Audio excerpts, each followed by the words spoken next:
Numbers chapter 30, verse 2. If a man vows a vow to the Lord, or swears an oath to bind himself by pledge, he shall not break his word.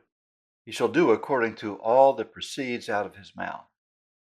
Commitment seems to be something missing in our society today. I mean, real commitment.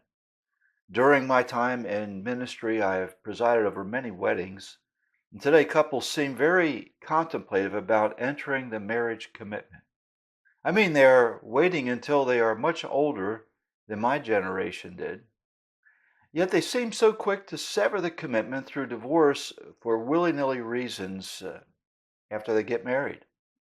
Even among churchgoers, we see no significant difference in divorce rates from that of non-churchgoers. The meaning of real commitment seems to be misunderstood by very many people. The vow in the Mosaic Law refers to a serious promise or pledge that one makes to God. We see many examples of vows in the Old Testament and a couple in the New Testament.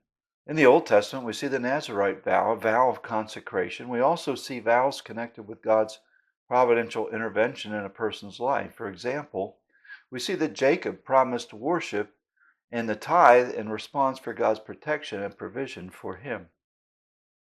The law considered that the breaking of a vow was a very serious sin, a very serious issue. And while the law of the vow specifically relates to a promise made by a person to God, the principle has a much broader context. God's standard for us is complete integrity. A person needs to do what he says he will do in everything, providing it falls within the moral context, of course, of God's Word. In the case of marriage, the marriage vows are a couple's affirmation of their joining God's holy design for the family. In all areas of life, people make commitments to serve or to help their employees, their families, their friends, their church, and so on.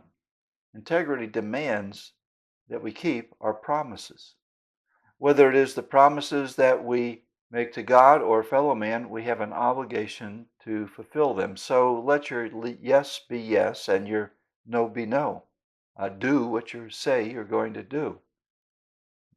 And we fulfill our promises that we make in our heart.